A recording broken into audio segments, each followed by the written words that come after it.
အလုပ်ထဲမှာပဲနစ်မြုပ်နေရလို့စိတ်ဖိစီးမှုတွေများနေလားဒါမှမဟုတ်ရင်ပို့ပြီးထိရောက်မဲ့အချိန်ကိုအသုံးချနေတယ်ရှာနေပါလားဒါဆိုရင်တော့ကျွန်တော်ရှင်းပြပေးသွားမှာဖြစ်ပါတယ်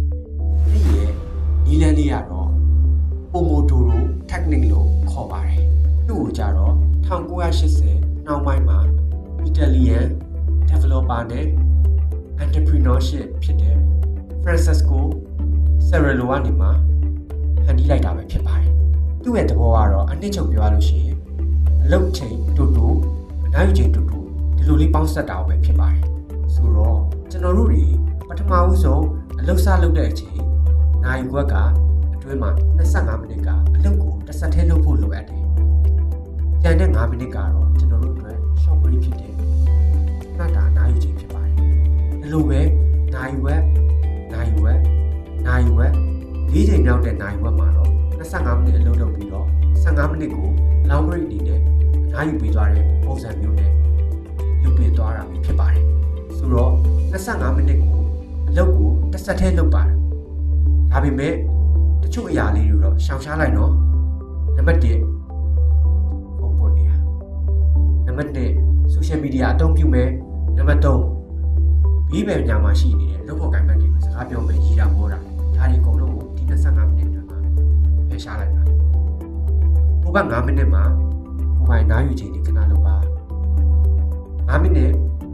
4ချိန်ပြည့်လို့15မိနစ်မှာတော့ဘာတွေလုပ်တင်လဲဆိုရင်နားထားလျှောက်ပါရေကိုတောက်ပါနောက်ဆုံးတစ်ချက်ကတော့လက်စီကိုခဏတာအနားပေးပါဒီလိုပုံစံမျိုးနဲ့ဒါလူကြီးမင်းဟာဒီလိုပုံစံမျိုးနဲ့စိုက်ကယ်လိုက်ပုံစံမျိုးနဲ့လေပတ်သွားပြီးတော့အလုပ်ကိုလုပ်သွားမယ်ဆိုလို့ရှိရင်ဒီကဲကိုအကျိုးရှိတဲ့ပုံစံမျိုးနဲ့လူကြီးမင်းဆောင်ရွက်နိုင်သွားမှာဖြစ်ပါတယ်ဒီနည်းလမ်းလေးကအကျိုးသက်ရောက်မယ်လို့လည်းပြောလင်းပါတယ် Pomodoro technique နဲ့ပတ်သက်ပြီးအသေးစိတ်ကိုသိဖို့အတွက်ကိုလည်းအောက်က comment မှာမူလ website ကိုရှင်းပြထားတဲ့ website ကိုလည်းကျွန်တော်ဒီမှာ comment လေးမှာထည့်ပေးထားမှာဖြစ်ပါတယ်ခုနကပြောပြသွားတဲ့ Pomodoro technique လေးကြောင့်ဘာတွေအကျိုးသက်ရောက်မှုရှိသွားမလဲဆိုရင်လူကြီးမင်းရဲ့ stress တွေပြေပြောက်သွားမယ်တစ်ဆက်တည်းအလုပ်လုပ်တာမဟုတ်တော့တဲ့အတွက်နောက်ထပ်တစ်ချက်ကတော့ဘန်းအောက်ဖြစ်တာတွေမောပန်းနွမ်းနေတာတွေပျောက်သွားမယ်နောက်ဆုံးတစ်ချက်ကတော့လူကြီးမင်းရဲ့